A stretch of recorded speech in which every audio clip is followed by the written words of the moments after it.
နေ့ကမလေးရှားနိုင်ငံဒီစမုံညင်းဘက်မှာဒီညီကိုတယောက်ကိုကားမောင်းတက်တင်ပေးမှာပေါ့နော်ဒါကိုစိတ်ကူးဟုတ်တော့ bro ရောက်ပြီနော်ဟိုကားခေါ်တာကားရှိပြီလားဟောပြီးမှဝယ်ပါစင်ပြအဲ့စလိုက်မယ်ညီကိုလိုပဲသဘောထားဒီ stress တွေအဲ့လိုမျိုးဟိုစိတ်လှုပ်ရှားတာတွေ AC အဲ့ဒါအရင်ထုတ်လိုက် AC ပဲညီကိုလိုသဘောထားပြီးတေချာလေးနားထောင်လိုက်အဲ့ဆိုလွယ်လေးပါပဲခဏလေးနဲ့တက်တယ်ဒါ manual မဟုတ်ဘူး auto ဆိုတော့ပိုအဆင်ပြေတယ်လေအဲ့ဒါကိုပြောပြမယ်ဒီက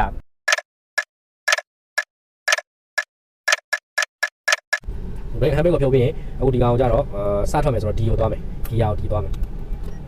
အဓိက brake ကို lever ပဲတော့မှစောင့်ပြီးတော့မနေနဲ့စစချင်းမှာအဲ့လိုအခုဂီယာကို reverse ပြန်လုပ်အားကိုပြန်ထားမယ်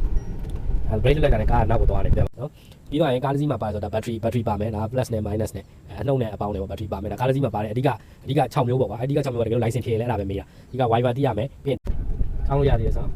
အခုလိုမျိုးနေထားမျိုးရောက်ဆိုရင်ဒီဘက်ပန်းမအောင်ကြည့်ဒီဘက်ပန်းမှာမြင်ရလားမြင်တဲ့ကားပဲနဲ့မြင်ရပြီးကြမှာလीတကယ်မြင်လိုက်နေထွက်မယ်အဲ့ဒါလည်း assist နဲ့မောင်းအောင်အရှိချာရောက်တော့ပြန်ပါ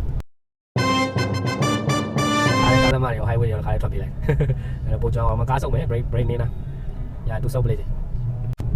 ဒီစေးပဲဒီမှာမမြင်အောင်စင်ပြေလာလို့လည်းကားမောင်းတယ်ရတည့်တဲ့နဲ့ဖြုတ်မယ်နော်နှစ်ပိုင်းကနေရောညာပိုင်းကဲအခုကတော့ကားမောင်းတင်နေပြီလို့အိမ်ပြန်ပါပြီနှစ်ပိုင်းလောက်ထဲကနေပြီးတော့ညာပိုင်းကြီးတောက်လျှောက်ကိုဖြုတ်တာအခုမှပဲပြီးတယ်အခုကတော့အိမ်ပြန်နေပြီလမ်းမှာမိုးရရွာနေတယ် CEO တယောက်မှပြန်တွေ့မယ်